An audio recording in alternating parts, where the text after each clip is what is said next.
दोस्तों कहते हैं कि खुशियों को हमेशा किसी न किसी की नज़र लग जाती है। आज से पहले तो मैं इसमें विश्वास नहीं करता था, पर मैं आज जिस जगह पर आया हूँ, आज जिस खंडर में मैं घूम रहा हूँ, इसे देखकर अंदाज़ा लगाना मुश्किल है कि यहाँ के जो लोग अर्ली 13th सेंचुरी में रहते थे वो कितनी संपन्नता से रहते थे और कितना खुशहाली से ज़िंदगी जीते थे। पर आखिर फिर क्या हुआ कि इस गांव के सारे लोग रातों रात एक दिन अचानक से गायब हो गए। यहाँ के आसपास के 84 गांव अचानक से गायब हो गए। जानवर तक जिस जगह पर बच्चे खेला करते थे, महिलाएं खाना पीना बनाया करती थी, उस जगह पर यह कटीली कटीली झाड़ियां उगाई है और ये पूरा का पूरा जगह पूरा खंडर बन गया है। तो चलिए आज आपको घुमाते हैं और दिखाते हैं राजस्थान का एक ऐसा गांव, संपन्न गांव जो रातों रात मिस्टीरियसली गायब हो गया। So yeah hello and welcome back to the another episode of backpacker Praveen. तो चलिए इस कहानी को सुबह से शुरू करते हैं। तो दोस्तों कैसे हो आप सब? आई एम श्योर सब बढ़िया होगे, मस्त होगे, मजेदार होगे। अभी हूँ मैं जैसलमेर में। मैं जहाँ पर रात को ठहरा हुआ था वो एक इस तरह का बस स्टैंड है और ये एक पुरानी बस स्टैंड है। यहाँ पर बहुत ज़्यादा बसें नहीं आती है और कैंपस बहुत बड़ा है, तो ये जगह बहुत शांत है। और यहीं पर चलती है अन्नपूर्णा रसोई, जो इंदिरा रसोई चलती है, और यहीं पर है निःशुल्क आश्रय स्थल रैन बसेरा, जहाँ पर मैं ठहरा हुआ था। वैसे तो भैया प्रबंधक हैं, लेकिन ये बहुत ही अपनापन से ये रैन बसेरा और अन्नपूर्णा रसोई जो है, इंदिरा रसोई, वो चलाते हैं। मुझे तो लगा कि ये रैन बसेरा चलो रहता हूँ, पर यहाँ आकर लगा कि आप लोगों की सेवा करने के उद्देश्य से ये चला रहे हो। जैसे आप और राजस्थान में घूमते हुए आए हो, आप यहाँ आने के बाद में आप हमारे गेस्ट हो गए। आपको ये फील होना चाहिए कि हम घर की तरह रहे, यहाँ कोई हमें कोई प्रॉब्लम नहीं हुई। बिल्कुल, हमारे पास जो भी सुविधा है वो हमने मुहैया करवाई। उनके अलावा खाने में आप इतनी दूर से पैदल चल के भारत यात्रा में आए हो, तो हमसे जो हो सका हम फर्स्ट प्रायोरिटी के आधार पे। Thank you so much, nice meeting, मिलके खुशी हुई। और भी कोई आए तो जरूर बताना। बिल्कुल। तो दोस्तों मैं वेट कर रहा था इस भाई का। हेलो भाई। तो ये शहर वहर घूमते घूमते, फोर्ट और हवेली घूमते शहर में यहाँ पर आए हैं। और यहाँ पर जब आए तो भैया ने कहा कि आप भी खा ही लो। तो जी अपने अन्नपूर्णा रसोई योजना है, 8 रुपए का खाना मिलता है, चावल दाल सब्जी रोटी अचार। इसका मेन्यू के आधार पे रहता है। ये जैसे टोटल 600 ग्राम अपने को देना होता है। इसमें चपाती है, सब्जी है, दाल चावल अचार। और आप तो अब देखो इतनी दूर से आए हैं, बिल्कुल है कि आप कैसे खुश हो। बिल्कुल। तो भैया इतने वेलकमिंग है, इतने अच्छे हैं कि ये भाई भी आए 2 मिनट के लिए, मुझे पिक करने आए थे। इनसे भी फोर्स किया कि आप खा कर जाओ, आप ऐसे मत जाओ।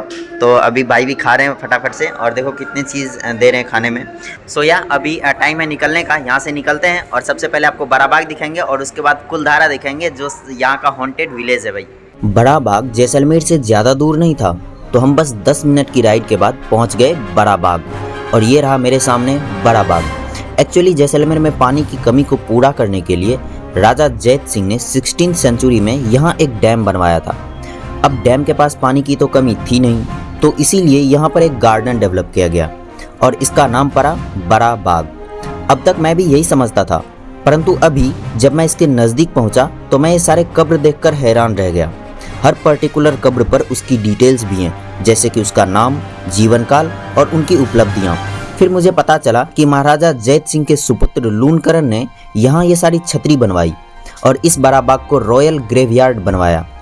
ये जो छतरी है ये वही व्यास छतरी की तरह है जो मैंने आपको कल दिखाई थी, पर व्यास छतरी में ब्राह्मणों का दाह संस्कार होता है, पर ये रॉयल ग्रेवयार्ड है, यहाँ सिर्फ रॉयल फैमिली मेंबर को दफनाया जाता है। तो दोस्तों अब बारी है the most haunted village of India, Kuldhara की। हम बिना देर किए कुलधारा एक्सप्लोर करने को निकल पड़े। हम काफ़ी एक्साइटेड थे, पर एक्साइटमेंट से ज़्यादा हम सहमे थे, क्योंकि हमारे मन में बहुत चीज़ें चल रही थी। वहाँ हम दोनों अकेले होंगे, कई सारी निगेटिव शक्तियों के साथ। अकेले नहीं घूमना है, दोनों साथ में रहेंगे, शाम होने से पहले वहाँ से निकल जाना है। ये सब सोचते हुए हम पहुँच गए कुलधारा। तो आधे घंटे की ड्राइव के बाद हम लोग पहुँच चुके हैं कुलधारा। और यहाँ पर जो एंट्री चार्ज है वो, अगर आप विद व्हीकल आ रहे हो तो 50 रुपये, विदाउट व्हीकल आ रहे हो तो 30 रुपये पर पर्सन है। तो ये कुछ पार्किंग का एरिया है और यहाँ पर 1-2 शॉप्स मिल जाएंगे आपको, जिसमें आप कुछ स्नैक्स और पानी शिकंजी वगैरह पी सकते हो। बाकी इस आसपास जो है 84 विलेज है टोटल अलोंग कुलधारा, क्योंकि ये भी एक विलेज मुझे दिख रहा है, एक विलेज ऊपर को है, उधर को है, आगे भी है। तो यहाँ पर 84 के 84 गाँव थे जो एक साथ एक ही रात वेनिस्ड हो गए थे, यानी कि सारे के सारे जो लोग थे और जितने भी इसमें जानवर थे सारे के सारे लापता हो गए थे। तो यहाँ पर बहुत सारे कंस्ट्रक्शन मुझे नए नए दिख रहे हैं। आई थिंक ये सारे जो हैं ये नए नए कंस्ट्रक्शन बनाए गए हैं। ये भी कुछ नए नए दिख रहे हैं, बट वो जो कंस्ट्रक्शन उधर दिख रहा है सारा का सारा वो पुराना है। उधर चलेंगे अभी, गांव में घूम घूम के देखेंगे कि क्या सीन है यहाँ। ये एक मंदिर है और मैं शूज़ पहना हुआ हूँ तो मंदिर में एंटर नहीं कर रहा हूँ, बट इस मंदिर में कुछ फ़ोटोज़ हैं, अभी मूर्तियाँ नहीं है एक भी। विजिटर्स काफ़ी आते हैं इस गांव में। और अभी इस गांव की कंडीशन ऐसी है कि सिर्फ दीवार बचे हैं, और दीवार भी सिर्फ आधे बचे हैं। और उस टाइम पे देख सकते हो किस तरह से पत्थरों की चुनाई होती थी, इस तरह से पत्थर जोड़ जोड़ के उस टाइम पे घर बनाया जाता था। तो भाई बात करते हैं इस गांव के बसने से। ये गांव पालीवाल ब्राह्मणों के द्वारा 1291 ईस्वी में बसाया गया था, और 19 सेंचुरी तक यहाँ धीरे धीरे 1 से 84 गाँव हो गए, जिसमें कुलधारा मुख्य और सबसे पुराना था। यहाँ के लोग काफ़ी संपन्न थे, और इनकी संपन्नता का राज था इनका कल्टीवेशन स्किल। ये लोग डेजर्ट में भी काफ़ी अच्छा कल्टीवेशन करते थे। कम पानी में लहलहाती फसल कैसे तैयार करना है ये बखूबी जानते थे।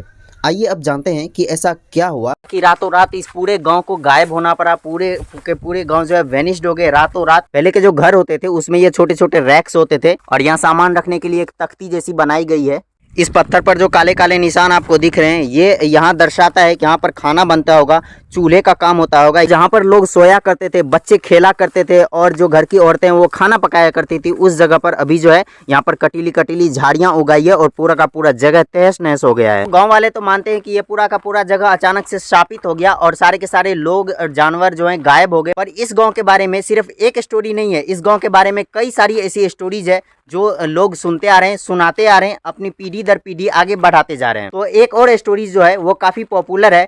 अर्ली 19 सेंचुरी में यहाँ के जो राजा थे उनका एक मंत्री था सलीम सिंह, और वो सलीम सिंह जो है यहाँ के लोगों पर बड़ा ही जुल्म ढाता था। यहाँ पर आता था, चीज़ों को तबाह कर देता था, लोगों को बड़ा सताया करता था। और उसी दौरान उसे इस गांव की एक कन्या बहुत पसंद आ गई।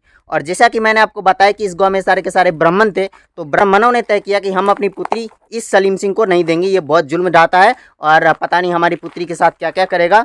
तो उन्होंने अपनी बेटी नहीं देने का फैसला किया। पर एक तो वो पावर में था, और दूसरा मंत्री था, और यहाँ पर बहुत ही जुल्म ढाता था। तो सारे के सारे ब्राह्मणों ने सोचा, सारे के सारे लोगों ने इस गांव के सोचा कि ये तो मानने वाला है नहीं, तो ऐसा करते हैं कि पूरा का पूरा गांव ही छोड़ देते हैं। तो फिर इस गांव के सारे लोग जो हैं, और सिर्फ इसी गांव के नहीं, यहाँ के आसपास के 84 गांव के लोग जो हैं, वो रातों रात ये गांव छोड़कर, ये पूरे जगह छोड़कर, ये पूरा प्रांत छोड़कर, ये राज्य छोड़कर कहीं चले गए। और कहाँ गए ये अभी तक किसी को भी पता नहीं चला है। तो ये कुछ स्टोरी थी जो इस गांव के बारे में बहुत ही प्रचलित थी, बहुत ही मशहूर है, और लोग सारा ऐसा ऐसा बताते हैं। बाकी जो रियल स्टोरी है वो किसी को भी नहीं पता, क्योंकि जब ये पूरा का पूरा 84 गांव गायब हो गया तो इसका कारण ना कहीं लिखा गया, ना कोई लोग बचा जो बता सके, और ना ही किसी ने अपनी आंखों से ये चीज़ें होते देखी। तो सब अपने अपने अंदाजे से कुछ किस्से, कुछ कहानियां गढ़कर पीढ़ी दर पीढ़ी लोगों को सुनाते आ रहे हैं, बताते आ रहे हैं, और वो चीज़ें फैलती चली जा रही है। ये जो जगह है ये खाना पकाने का कमरा हुआ करता था, किचन हुआ करता था। इधर भी रैक्स, उधर भी रैक्स, आगे भी रैक्स दिख जाएंगे आपको। और ये छोटा सा कमरा है बिल्कुल, और इधर जो है बड़े बड़े कमरे जैसे हॉल टाइप के आपको जगह दिखेंगी। तो जैसा कि अभी आप देख सकते हो, मैं इसके किसी एक स्ट्रीट के सामने खड़ा हूँ, और दोनों साइड से घर बने हुए। तो आप देख सकते हो कि कितने व्यवस्थित तरीके से उस टाइम पे लोग घर बनाया करते थे, और सारे के सारे जो घर हैं वो पत्थरों से बने हुए हैं। और घर भी लोगों के छोटे छोटे नहीं है, काफ़ी अच्छे साइज़ के घर बना रखे हैं। सबके घर में के जो कंस्ट्रक्शन है वो लगभग एक समान है। हर घर में कुछ इस तरह के साइज़ के किचन मुझे दिखते हैं, एक बड़ा सा बेडरूम टाइप का दिखता है, हॉल दिखता है, और काफ़ी सारे के दीवार भी टूट चुके हैं। तो अंदाज़ा लगाना मुश्किल है कि किस किस तरह के लोग हॉल बनाया करते थे, किचन बनाया करते थे। तो आप देख सकते हो कि ये इसमें लोग रहते थे, और अच्छे तरीके से लोग घर बनाकर रहते थे, एक अच्छा व्यवस्थित लाइफ जीते थे इस गांव में लोग। यहाँ पर आप देख सकते हो कि पूरा का पूरा गांव जो आपको दिखेगा वो एकदम खंडर जैसा प्रतीत होगा, और एक भी घर में अभी छत नहीं बचे हैं भाई।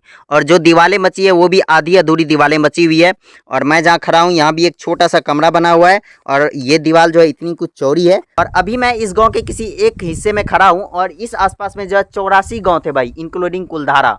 और इस अबेंडन प्लेस को भी देखकर आप अंदाजा लगा सकते हो कि यहाँ के लोग जो हैं बहुत ही ज़्यादा संख्या में थे, बहुत ही ज़्यादा लोग यहाँ पर एक साथ रहते थे, खुशहाली से रहते थे। और फिर वो कहते हैं ना कि खुशियों को हमेशा किसी न किसी की नज़र लग जाती है। तो इस गांव के साथ भी कुछ ऐसा ही हुआ, और इनकी खुशी को भी नज़र लग गई किसी की, और ये पूरा का पूरा गाँव इस तरह से अबेंडन हो गया। तो बाकी इस विलेज के शुरुआत में ही आपको एक बहुत अच्छा सा कैंपस दिख जाएगा, स्पेस दिख जाएगा, जहाँ पर आप आराम कर सकते हो, रेस्ट कर सकते हो, और इस पूरे गांव को घूम के आने के बाद डिस्कस कर सकते हो कि इस गांव में क्या हुआ होगा, क्या हो रहा था उस टाइम पे, और कैसा कैसा चीज़ें थी। तो भाई जैसा कि मैंने आपको बताया कि उस टाइम पे जो है लोग यहाँ पर बहुत ही संपन्न थे, बहुत ही ज़्यादा अच्छी लाइफ थी लोगों की, बहुत ही खुशहाली से जीते थे। तो यहाँ पर इतना बड़ा गांव था तो पानी की तो समस्या हो नहीं सकती थी, पानी का भी जुगाड़ उन्होंने कर रखा होगा। तो यहाँ पर आप देख सकते हो कि एक बावड़ी भी है जिसके पास मैं आ चुका हूँ, और मैं थोड़ा अंदर चल के दिखाता हूँ। ऐसी बावड़ी में मुझे जाने से डर लगता है कि पता नहीं कहीं से चमगादड़ निकल जाए, कहीं से सांप निकल आए, या क्या हो जाए। पर पानी तो है भाई, बावड़ी के अंदर पानी है, आपको भी शायद कैमरे से दिख रहा होगा। और यहाँ पर कबूतर कई सारे बाय द वे रहते हैं। और यहाँ पर देख सकते हो इस रेगिस्तान में पानी होना बहुत बड़ी बात है, और इस बावड़ी में पानी है भाई, क्या बात है। और कितना फ्रेश पानी लग रहा है ना। तो कुछ इस तरह का, और बहुत सारे स्मेल आ रहे हैं क्योंकि कबूतर बहुत बीट किया हुआ है, चमगादड़ भी रहते ही हैं इसमें, देख सकते हो आप। और कितनी अच्छी कितनी शानदार बावड़ी बना रखी थी उस टाइम पे लोगों ने। कमाल है यार, कमाल है, काबिले तारीफ़ है उस लोगों की। और ब्राह्मण की जो पालीवाल ब्राह्मण थे, वो लोग बहुत ही संपन्नता से यहाँ रहते थे। और इसका ये सटीक एग्जाम्पल आपको मैं दिखा रहा हूँ कि ये बावड़ी। तो दोस्तों, रातों रात इस पूरे 84 गांव का गायब हो जाना हमें कुछ अलग सोचने पर मजबूर तो ज़रूर करता है। और भारत में रहकर अगर आप सुपरस्टिशन पर बिलीव नहीं करते, अंधविश्वास पर बिलीव नहीं करते, तो आप भारत में क्यों रह रहे हो भाई, है ना। तो इसीलिए यहाँ के लोग अलग अलग स्टोरी बना रखे हैं, अलग अलग चीज़ें बता रखे हैं, और कहते हैं कि ये पूरा का पूरा गाँव हॉन्टेड है, ये पूरा का पूरा भूतिया गाँव है। तो दोस्तों, अब हम लोग यहाँ से निकल रहे हैं अपने अगले पड़ाव के लिए, और अगला जो पड़ाव है वो है खुरी।